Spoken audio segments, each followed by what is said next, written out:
Emilienne de Piret, ouvrez les guillemets. Lolo, je compte sur toi pour parler du conflit du Toté, spécialiste du cancer. Elle est formidable, elle soigne ma sœur et je suis très choqué par les difficultés que lui fait le gouvernement.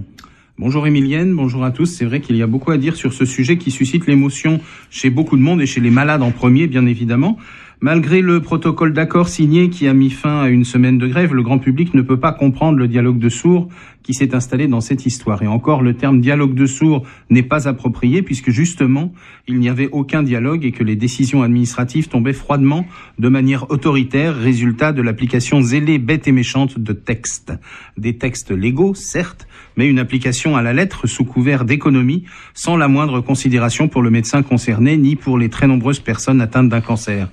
Je voyais au journal télévisé une dame alitée hospitalisée dans le service de cancérologie exprimer son soutien au docteur Roma Malval, la seule spécialiste du territoire, ce qui déjà en soi est une hérésie. Je n'ai plus les chiffres des malades atteints d'un cancer en Polynésie, mais c'est plusieurs centaines, et il n'y a qu'un spécialiste pour s'occuper d'eux dans cette cité hospitalière démesurée du Taoné.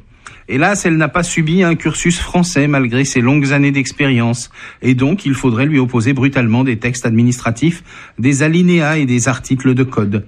Qui accepterait d'avoir son salaire réduit de manière considérable sur un claquement de doigts? Et puis, est-ce qu'un salaire important est choquant pour quelqu'un de ce niveau? À supposer que cette dame qui a 45 ans gagne 1 500 000 francs par mois, en quoi cela serait-il anormal? Elle s'est expatriée pour exercer son métier, elle a fait de longues études et elle est la seule dans sa spécialité. Dans un pays où le moindre quidam peut devenir ministre de n'importe quoi et gagner la même chose ou presque, il faut arrêter de se moquer du monde. C'est aussi une question de logique et de décence.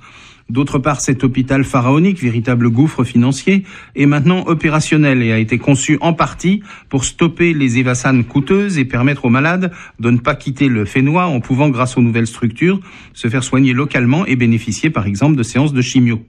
Sachant que les évassanes coûtent à la CPS quelques centaines de millions, pourquoi ne pas recruter 4 ou 5 oncologues qui, même s'ils étaient payés 2 millions par mois chacun, reviendraient moins cher au pays que le total du coût annuel des évassanes? Quant aux reproches sur le cursus du docteur Malval, teinté d'une xénophobie sous-jacente, est-ce que le Conseil de l'ordre des médecins et le Conseil des ministres ne pourraient pas valider les acquis des médecins étrangers comme ça se fait dans les entreprises privées non médicales, en considérant, si c'est pas trop demandé, que l'intérêt des malades soit prioritaire?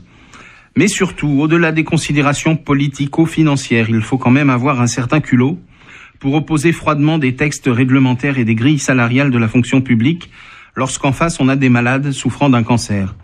Pas besoin d'être ministre, ce qui de toute façon est loin de constituer une garantie de compétence, pour savoir l'importance primordiale de l'accompagnement psychologique dans cette maladie, et nombreux sont ceux qui dans cette histoire auront été scandalisés par l'intransigeance cynique et bureaucratique des administrateurs de la santé face à la souffrance et à la détresse humaine.